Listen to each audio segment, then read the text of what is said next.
Palabra de vida. Evangelio de hoy. Padre Carlos Yepes. De la profecía de Ezequiel, capítulo 47, versículos 1 al 2, 8 al 9 y 12.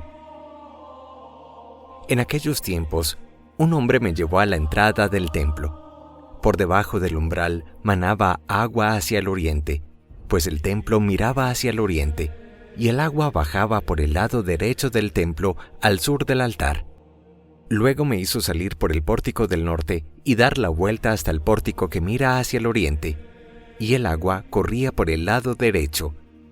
Aquel hombre me dijo: estas aguas van hacia la región oriental, bajarán hasta el Arabá, entrarán en el mar de aguas saladas y lo sanearán.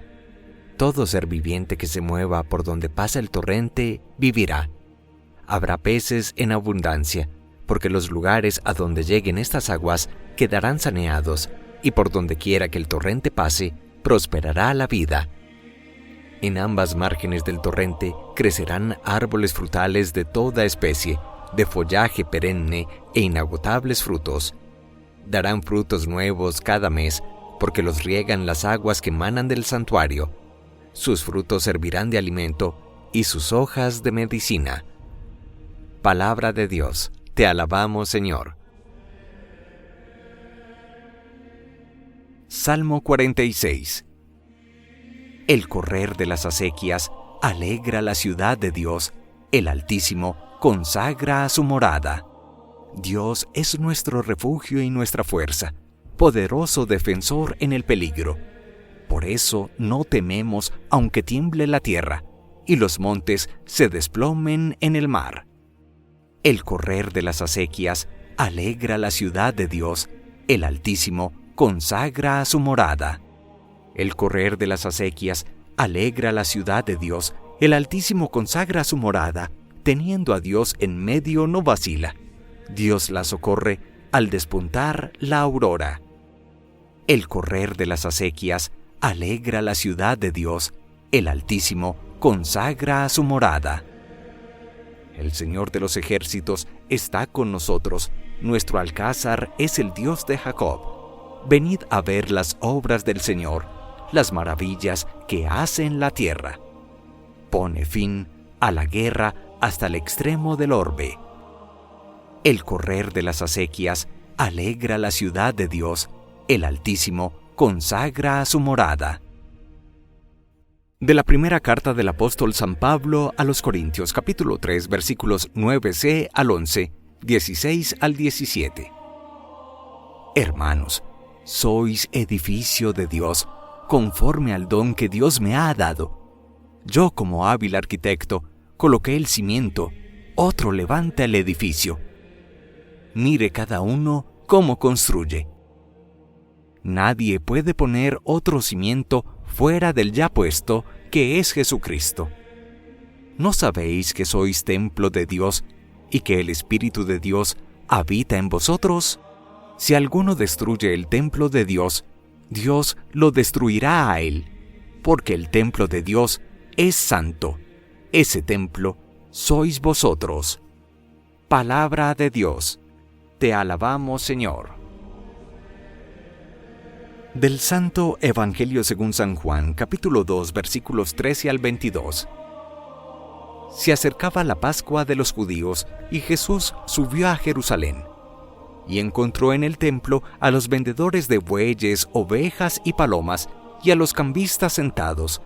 Y haciendo un azote de cordeles, los echó a todos del templo, ovejas y bueyes, y a los cambistas les esparció las monedas y les volcó las mesas. Y a los que vendían palomas les dijo: quitad esto de aquí, no convirtáis en un mercado la casa de mi Padre. Sus discípulos se acordaron de lo que está escrito: el celo de tu casa me devora. Entonces intervinieron los judíos y le preguntaron: ¿qué signos nos muestras para obrar así? Jesús contestó: destruid este templo, y en 3 días lo levantaré.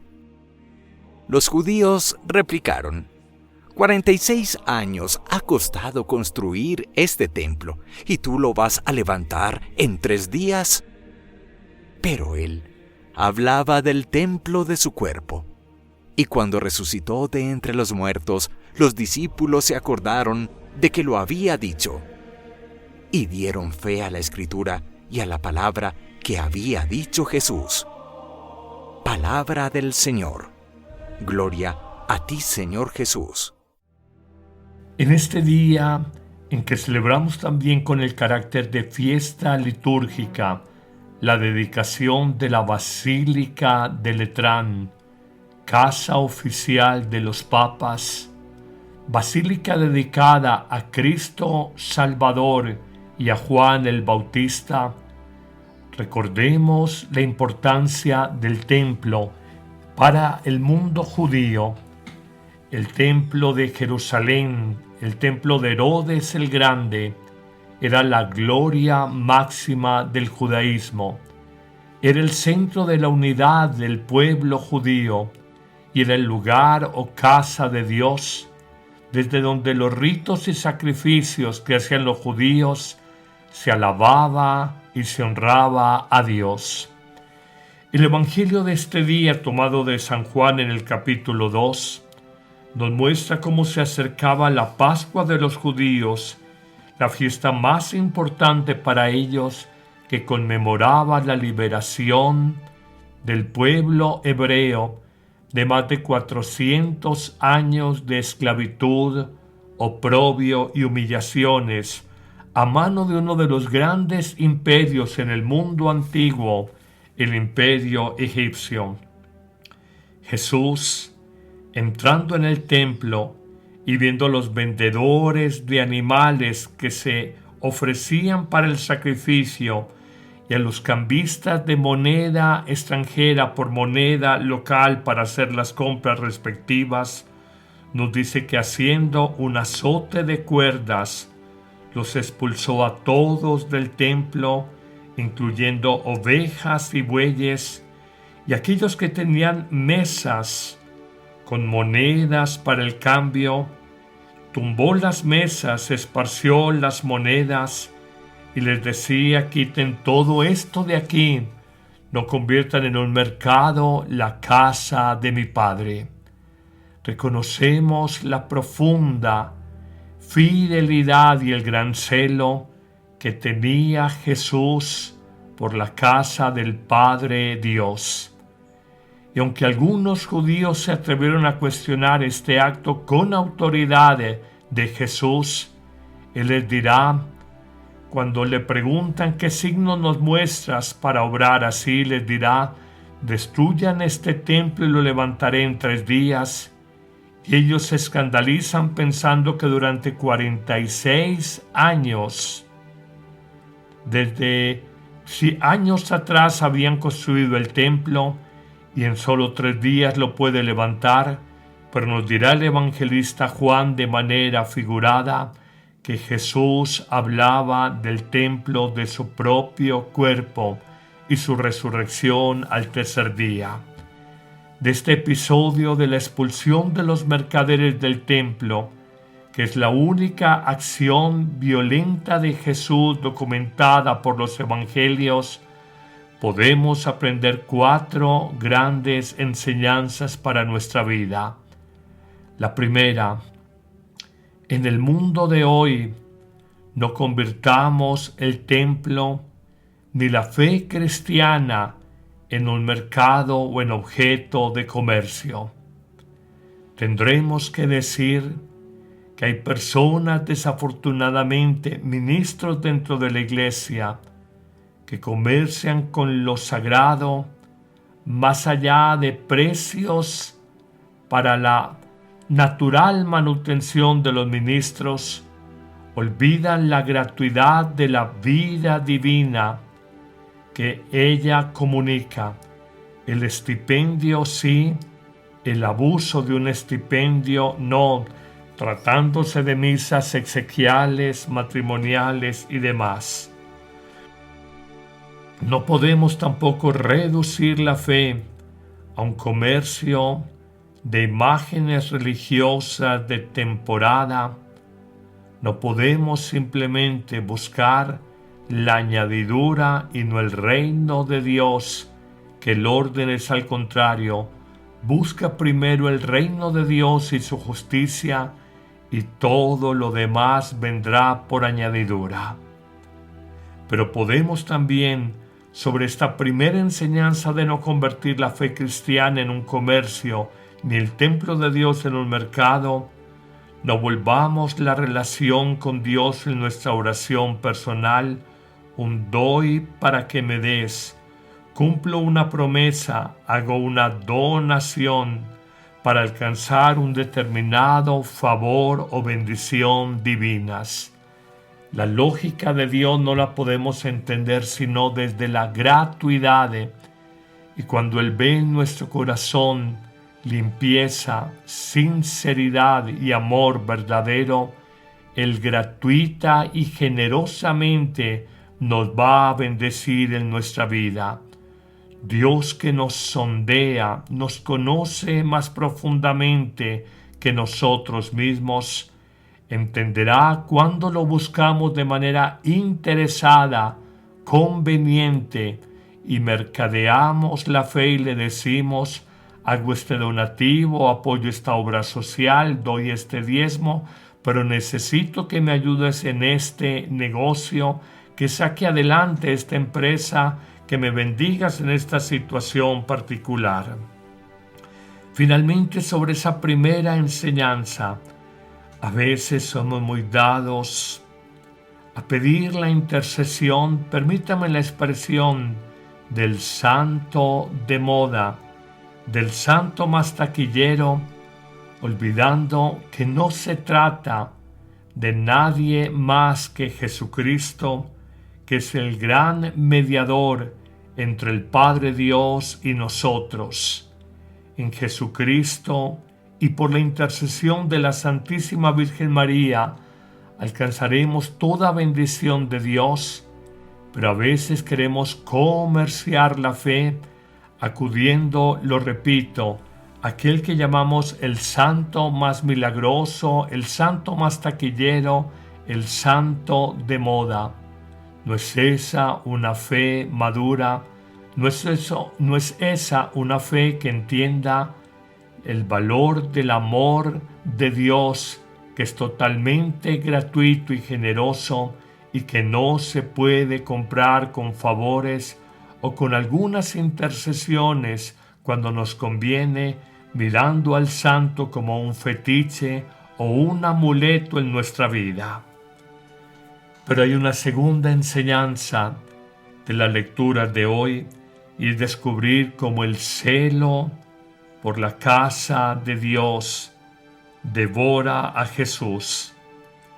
Y nos preguntamos, hoy 2000 años después, sentimos celo, experimentamos amor y compromiso por nuestra fe, por Dios, por la Iglesia, por los ministros de la Iglesia, o somos indiferentes cuando buenos sacerdotes han caído en la jauría de lobos feroces que quieren demeritarlos, dañar la fe de la Iglesia, robar nuestra pertenencia a Cristo a partir de calumnias, persecuciones, daño moral, o en el mundo de Oriente Medio a través del daño y el baño de sangre. Hoy vemos cómo hay noticias sobre las guerras, cómo hay cruzadas mundiales y están muy bien a favor de los habitantes de Gaza, pero me pregunto cuando hace pocos meses murieron más de 200 cristianos en Nigeria, masacrados en una ceremonia religiosa por una mayoría radical musulmana, no hubo sino el silencio de la gran prensa generalista, porque parece que los muertos cristianos fueran muertos de segunda categoría. Si tú y yo nos sentimos católicos, cristianos de verdad, que nos duela, que nos importe nuestra fe, que nos enteremos de lo que acontece en nuestra iglesia, que no seamos indiferentes y no establezcamos valoraciones de personas o acontecimientos según nos determine la llamada prensa generalista que nos dice que nos debe indignar y que tiene que pasar desapercibido con indiferencia ante nosotros. Toda vida es sagrada y la de un creyente, que es una persona que aspira a una vida de perfección, es una vida frente a su martirio que debe ser destacada y no ignorada por la prensa y por los poderes del mundo. Hoy reconozcamos que estamos llamados a amar la Iglesia, que no son solamente el Papa, los obispos, los sacerdotes, las religiosas, sino todos nosotros los bautizados somos el cuerpo vivo de Cristo. En una tercera enseñanza de 4, aprendamos que Jesús es el verdadero templo de Dios, que estamos ante un gran reemplazamiento, el templo material, el de Jerusalén, por el templo de Cristo, que vive en cada uno de nosotros, en la humanidad entera, y que nos invita a alabarlo y a adorarlo en espíritu y en verdad. Que pasemos del rito y del holocausto y del sacrificio de animales, corderos, cabras, bueyes, palomas, pasemos al nuevo encuentro del templo nuevo que es Jesús, donde allí se encuentra el hombre con Dios.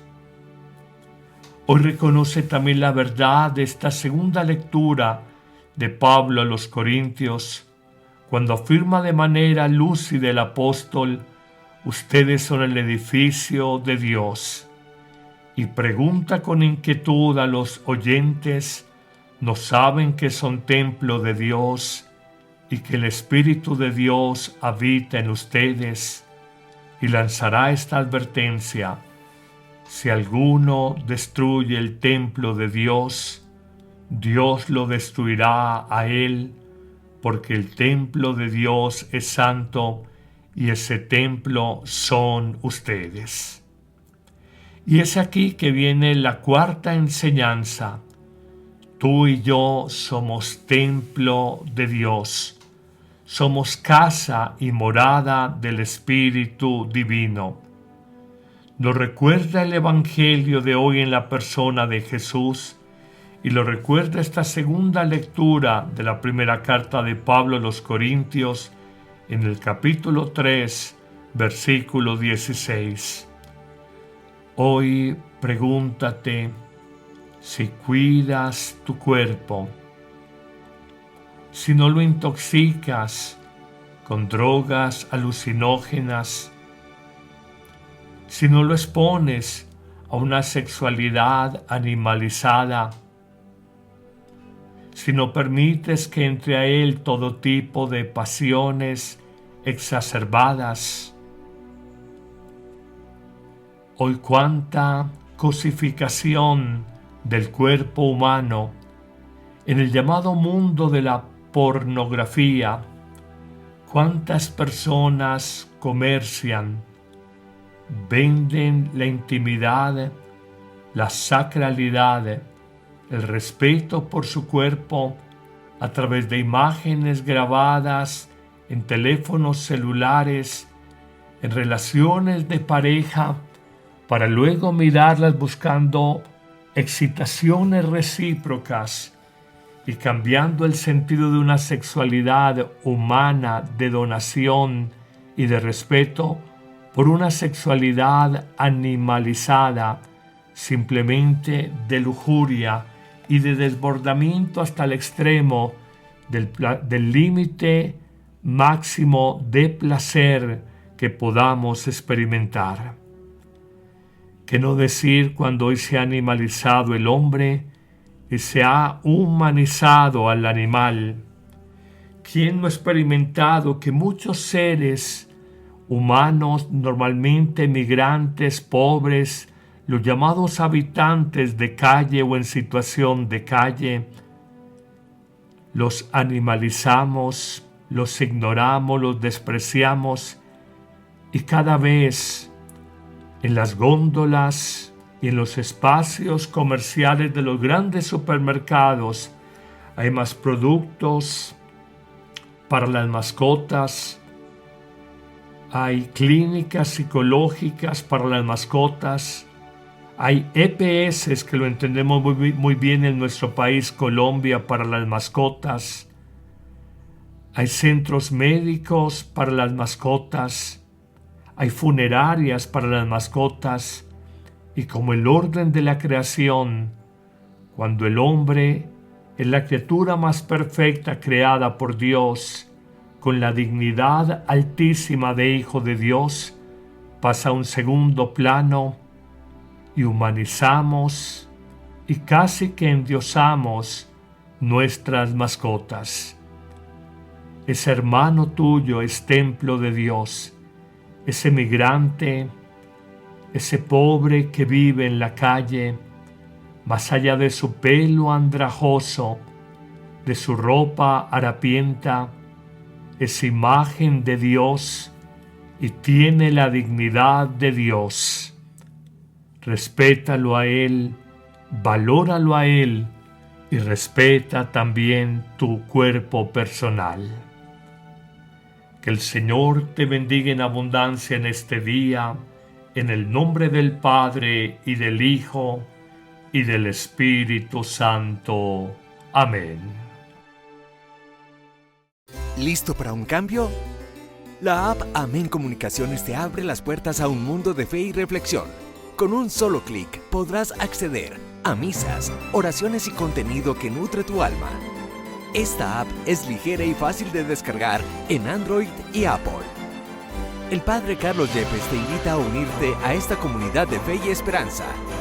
No dejes pasar la oportunidad de crecer espiritualmente cada día.